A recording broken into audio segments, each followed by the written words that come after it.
अस्सलाम वालेकुम, I am Hira Aslam, welcome to Learner Academy. आज हमारा लेक्चर नंबर 6 है, जो कि लेसन नंबर 6 पे है, एथिक्स पे। सबसे पहले हम देखेंगे कि एथिक्स को हम डिफ़ाइन कैसे करते हैं, एथिक्स है क्या।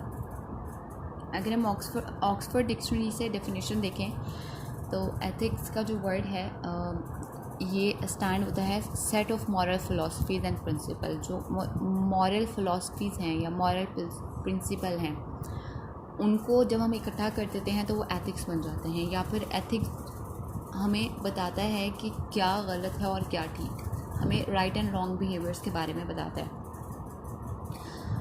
उसके बाद एथिक्स का जब हम नाम लेते हैं तो साथ ही हमारे जहन में मोरालिटी आती है, मॉरल वैल्यूज़ आती है, मोरालिटी आती है। ये दोनों टर्म्स हैं वो इंटरचेंजेबल हैं। इनकी अगर दोनों इंटरचेंजेबल है, दोनों का सेम मीनिंग है, तो दोनों वर्ड्स क्यों यूज़ किए जाते हैं। इंग्लिश लैंग्वेज में सेम मीनिंग्स के दो वर्ड्स का होना इस वजह से होता है क्योंकि वो डिफरेंट रूट्स आए हुए होते हैं। जैसे मोरालिटी है, ये लैटिन वर्ड है मोरालिटस, एंड एथिक जो है वो ग्रीक वर्ड एथिकोस से आया है। कोई डिफरेंस नहीं है इनमें, कोई डिस्क्रिमिनेशन नहीं है मॉरल इश्यूज़ और एथिकल इश्यूज़ में, ठीक है। उसके बाद एथिक्स को अगर हम लॉजिक, एपिस्टेमोलॉजी और मेटाफिज़िक्स के साथ जो है वो लेकर चलें तो ये एक ट्रेडिशनल एरिया बन जाता है फ़िलोसॉफिकल इंक्वायरी का, जो कि एंशियंट ग्रीक्स में जो है वो हमें मिलता है। इस स्टडी को हम जो है वो डिस्क्रिप्टिव भी कर सकते हैं, नॉर्मेटिव भी कर सकते हैं। डिस्क्रिप्टिव एथिक्स में क्या आता है, एम्पिरिकल इंक्वायरी आती है। जब आप इंक्वायर करते हो एक्चुअल रूल्स के बारे में और स्टैंडर्ड्स के बारे में किसी भी पर्टिकुलर ग्रुप के, इसमें जो है वो अंडरस्टैंडिंग आ जाती है, एथिकल रीजनिंग का जो प्रोसेस होता है उसमें। नॉर्मेटिव एथिक्स आ जाती है concern not with what people believe we ought to do but what we really ought to do and is determined by reasoning and moral judgment। और नॉर्मेटिव एथिक्स, इसमें नॉर्मेटिव एथिक्स में हम ये नहीं देखते कि लोग क्या बिलीव करते हैं, कि भी लोगों का क्या बिलीव है कि क्या करना चाहिए, लेकिन बस ये कि असल में क्या होना चाहिए। इनके ये पर्सनल व्यूज़ या सब्जेक्टिव उसमें चीज़ों को लेकर नहीं चलते, बल्कि ये कि what is right and what we want to do, नहीं what actually we could do. जो रियलिस्टिक चीज़ें होती हैं, जो या मॉरलिटी पे बेस होती हैं, उन चीज़ों को जब हम लेकर चलते हैं, उन चीज़ों को डिटर्मिन करते हैं, तो वो जो है वो नॉर्मेटिव एथिक्स में आ जाती है। एथिक्स जो है वो बॉडी ऑफ प्रिंसिपल या स्टैंडर्ड्स है जो ह्यूमन कंडक्ट का जो गवर्न करता है हमारे बिहेवियर्स को। वो इंडिविजुअल लेवल पे भी होते हैं, ग्रुप लेवल पे भी होते हैं, ठीक है। अगर हम प्रिंसिपल्स देखें एथिकल रीजनिंग के, तो वो यूज़फुल टूल्स हैं जिसमें हम जो है वो गुड और बैड कंपोनेंट्स को जो है वो फाइंड आउट कर सकते हैं ह्यूमन इंटरैक्शंस में। इसमें हो सकता है कि एथिकल जो प्रिंसिपल होते हैं आज भी जो हमें पाए जाते हैं वो ग्रीक फ़िलासफ़र्स के दौर में भी पाए जाते थे, आज भी होते हैं। कि इसमें हम इन्फ्लुएंस करते हैं मॉडर्न मैनेजमेंट फील्ड्स को, जिसमें क्वालिटी मैनेजमेंट आ जाती है, ह्यूमन रिसोर्स मैनेजमेंट आती है, culture management, risk management, mergers, marketing और कॉरपोरेट रिस्पॉन्सिबिलिटी आ जाती है। एथिक्स को हम हमेशा मॉरलिटी और वैल्यूज़ की जो है वो कॉन्टेक्स्ट में देखते हैं, लेकिन एथिक्स जो है वो सिर्फ एक कलेक्शन ऑफ वैल्यूज़ नहीं है, ये इससे ज़्यादा है। वैल्यूज़ हमेशा जो है वो सिंप्लीफिकेशंस होती हैं जो रेयरली होती हैं, ठीक है, जिन्हें हम यूनिफॉर्मली अप्लाई कर सकते हैं। वैल्यूज़ जो है वो अंडर डिफाइन है, सिचुएशनल होती हैं और सब्जेक्ट होती हैं flawed human reason such as by themselves they can not show true ethical conduct, ठीक है। तो एथिक्स को वैल्यूज़ से आगे जो है वो हमें कंसिडर करना चाहिए। इस वैल्यूज़ तो मर्डर, क्रिमिनल्स और लायर्स की भी होती हैं, ठीक है। इस तरह से वो फिर वो एथिकल तो नहीं बन जाते, उनकी जो डूइंग्स हैं वो करेक्ट तो नहीं हो जाती, वो गलत ही रहते हैं। किलिंग जो है वो अनएथिकल भी हो सकती है, एथिकल भी हो सकती है। अनएथिकल होगी जब आप जो है वो मर्डर करोगे किसी का जानबूझ के, वो आपका रिवेंज में भी हो सकता है, किसी ग्रज में भी हो सकता है, ठीक है। जो एथिकल होगा वो जब आप अपने सेल्फ डिफेंस के लिए जो है वो या किसी और की जान बचाने के लिए जब जो है वो करते हो, ठीक है। उसके बाद आता है इम्पैक्ट क्या होता है एथिकल प्रैक्टिसेस का ऑर्गेनाइजेशनल बिहेवियर्स पे। एथिक्स जो है वो कल्चर से इन्फ्लुएंस होती है, ऑर्गेनाइजेशनल और पर्सनल फैक्टर्स भी बहुत ज़्यादा जो हैं वो इफ़ेक्ट करते हैं या इम्पैक्ट करते हैं एथिक्स को। अगर एथिक्स ठीक नहीं होंगी तो ये ऑर्गेनाइजेशनल परफॉर्मेंस को जो है वो बहुत ज़्यादा डैमेज करती हैं, बहुत एक्सट्रीम वे में जाकर जो है वो ज़ाया करती हैं। जब एथिकल बिहेवियर्स पुअर होते हैं तो वो ऑपरेशनल परफॉर्मेंस जो है वो फिर इफ़ेक्ट होता है, और फिर जो है वो विजिबल वेज में भी हो सकता है, इनविजिबल वेज में भी हो सकता है। ठीक है, जो टैक्स होता है या फिर जो चीज़ ऑर्गेनाइजेशनल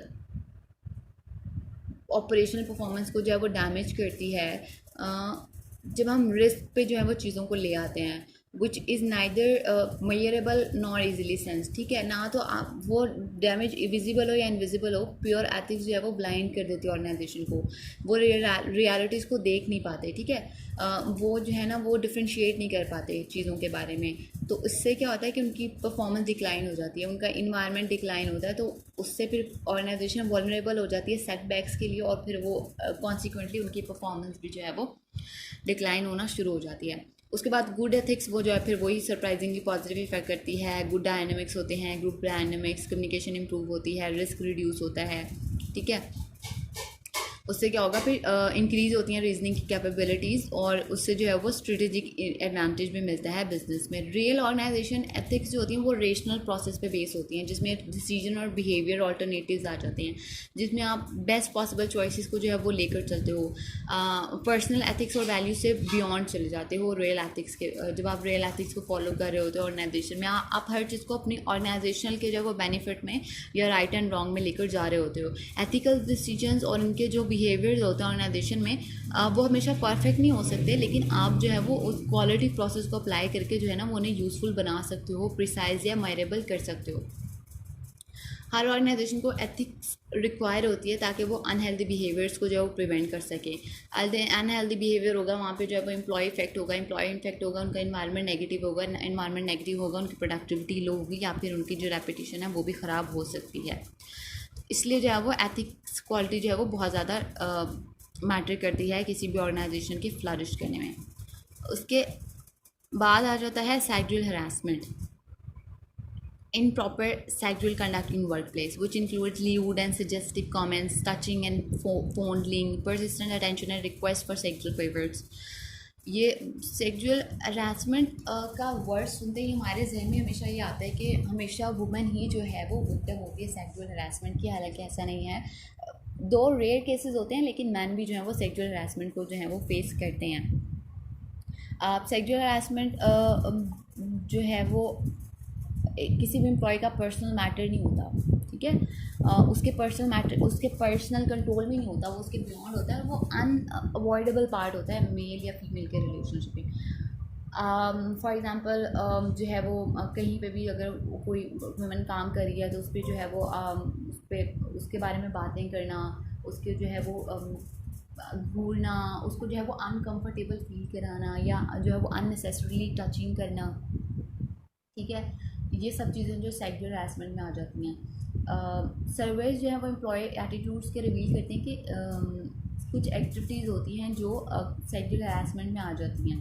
ठीक है, इसमें जो है वो डिफरेंट जो है वो सर्वेस किए गए थे, जिसमें हार्वर्ड का बिजनेस रिव्यू आ जाता है, रेड बुक का मैगजीन जो है वो उसने कहा था कि सुपरवाइजर्स का जो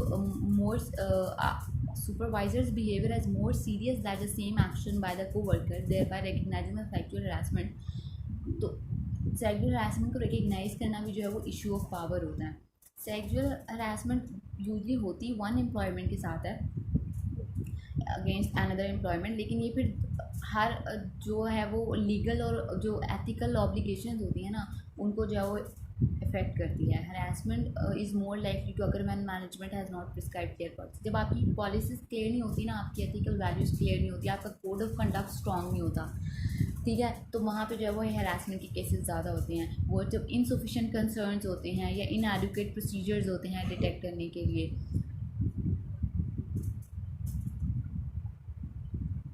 ठीक है, ये सेक्सुअल हरासमेंट जो है वो बहुत वर्ड्स जो है वो वे में इफ़ेक्ट करती है। मोस्ट जो कॉर्पोरेशन हैं उन्होंने रिकग्नाइज़ किया है कि कॉस्ट क्या जो है वो होती है सेक्सुअल हरासमेंट की, है accepted the responsibility to prevent it by establishing program. ठीक है, सेक्सुअल हरासमेंट को डील करने के लिए कुछ कॉर्पोरेशन ने प्रोग्राम जो हैं वो इंट्रोड्यूस कराए हैं, क्योंकि वो उनकी परफॉर्मेंस को बहुत ज़्यादा इफेक्ट करते हैं। मेजर अगर फीचर्स देखें प्रोग्राम्स के कि वो फर्म पॉलिसीज़ बनाते हैं अगेंस्ट हरासमेंट। अगर कोई एम्प्लॉय, कोई मेल किसी फीमेल एम्प्लॉय को हरास कर रहा है या फीमेल मेल जो है वो एम्प्लॉय को हरास कर रही है, तो एक क्लियर या फर्म पॉलिसी होनी चाहिए।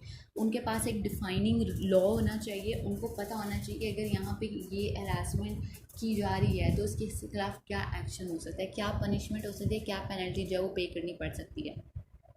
कम्युनिकेट करें इस पॉलिसीज़ को अपने तमाम एम्प्लॉयज़ को और उन्हें ट्रेनिंग दें।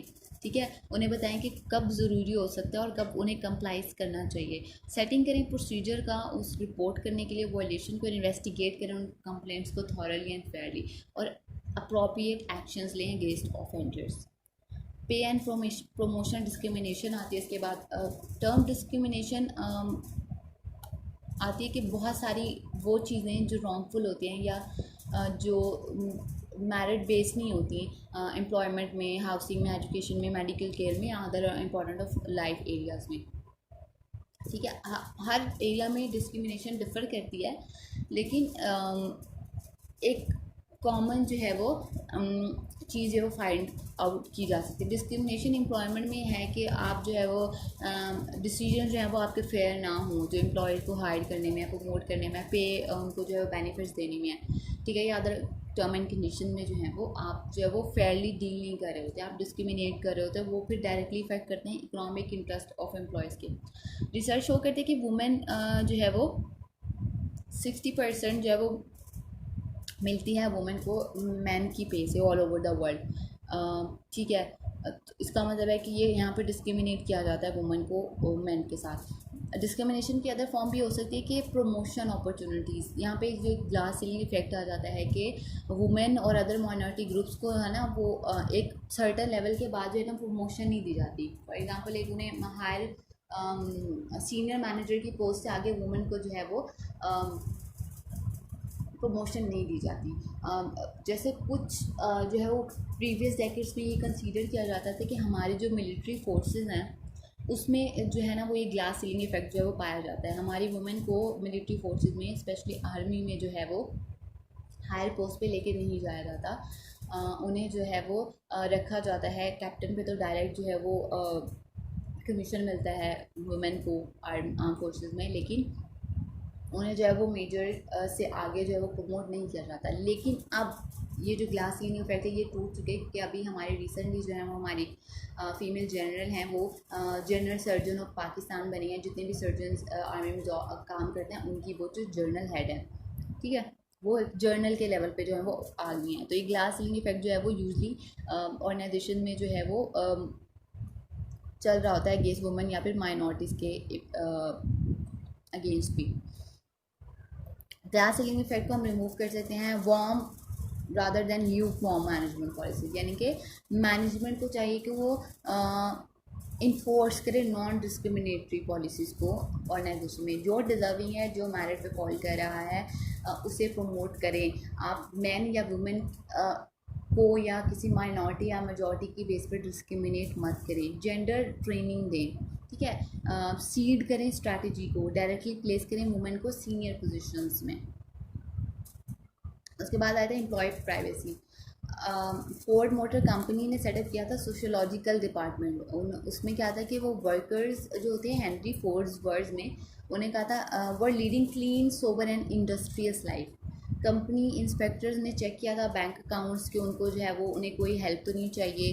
वो अपने $5 आ डे वेजेस जो हैं वो स्पेंड करें। वो अपने एम्प्लॉयज़ को विज़िट करते थे उनके लिविंग क्वार्टर्स में कि वो नीट हैं या हेल्थफुल हैं या नहीं। उन्हें इंटरव्यू करते थे, उनकी वाइफ्स को इंटरव्यू करते थे। उसके बाद जो है वो देखते थे कि उनके इक्वेंटेंसेस जो उन्हें मिल रहे हैं वो फाइनेंसेस को हैंडल करने के लिए वो एडिक्वेट हैं या नहीं। चर्च अटेंडेंस कैसी है, उनकी डेली डाइट ड्रिंकिंग हैबिट्स क्या हैं, यानी कि प्रॉपर वो मैनेज कर रहे थे। प्रॉपर जो है वो एक कोड ऑफ कंडक्ट उन्होंने बिल्ड किया हुआ था, प्रॉपर जो है वो उन्होंने चेक रखा हुआ था। और फिर वो वर्कर जो फेल्ड होते थे to live up to the handy force standard, उन्हें जो है वो डिसमिस किया जाता था। यहाँ पे क्या होता है कि ये उनके प्राइवेसी को जो है वो वायलेट कर रहे थे। ठीक है। गवर्नमेंट जो है वो कलेक्टर ऑफ इंफॉर्मेशन तो है, लेकिन अमाउंट्स ऑफ डेटा जो है वो रिक्वायर कॉर्पोरेशन से होता है हायरिंग और प्लेसमेंट के बारे में, वैल्यूएशन की परफॉर्मेंस के बारे में और एडमिनिस्ट्रेशन के बारे में, जो उन्हें बेनिफिट पैकेजेस किस बेस पे दिए जाएंगे। उस उसका ऐसा होना चाहिए कि एक सर्टेन लेवल की इंफॉर्मेशन देने के बाद उनकी प्राइवेसी को जो है वो इंश्योर किया जाए। हम ये जो टेक्नोलॉजी आ चुकी है इसने जो है वो हमारी प्राइवेसी को जो है वो थ्रेट किया है, हमारी प्राइवेसी को। ठीक है। Right means to a greater challenge to business firm which must meet employees and consumer expectation and utilize the technology। Businesses ethics problem आ जाती हैं, प्राइवेसी को प्रोटेक्ट करने में जो है वो प्रॉब्लम आ जाती है, क्योंकि इसमें कोऑर्डिनेशन चाहिए होती है सॉल्यूशंस के लिए। ठीक है, ये सारी चीज़ें जो है वो प्राइवेसी को जो है वो निगेट कर रही होती हैं। तो एम्प्लॉय की प्राइवेसी भी जो है वो बहुत ज़्यादा इंपॉर्टेंट है एक सर्टेन लेवल के ऊपर। ठीक है। उसके बाद एक सर्टेन लेवल आता है जहाँ पे आपकी प्राइवेसी ऑर्गेनाइजेशनल लेवल पे नहीं होती, लेकिन एक सर्टेन लेवल के बाद जहाँ आपकी पर्सनल लाइफ आ जाती है तो एक प्राइवेसी रूल आ जाता है। तो इट्स बेटर कि एम्प्लॉय की प्राइवेसी को भी जो है वो रिस्पेक्ट किया जाए। अगर हम स्टडी ऑफ ऑर्गेनाइजेशनल एथिक्स करें कि ये जो है वो इन्फेंसी में है, ऑर्गेनाइजेशनल एथिक्स को जो है वो इतना मेजरली स्टडी नहीं किया जाता, तो इस वजह से जो है वो as compare to health care ethics हो जाती हैं। तो इस वजह से जो है ना वो अभी इतनी कोई इन्फॉर्मेशन या डाटा एग्जिस्ट नहीं करता इस पर, लेकिन इसके बारे में डिस्कशन जो है वो की जा सकती है। लेकिन ये इस just like a hot air with no palpable pay off, यानी कि इस पर कितना भी काम किया जाए तो वो इस कोई पे ऑफ इसका नहीं बनता, क्योंकि ये अभी अपनी इन्फेंसी लेवल पे है। दिस इज़ व्हाट यहाँ पे हमारा जो है वो एथिक्स का जो है वो चैप्टर कंप्लीट हो जाता है।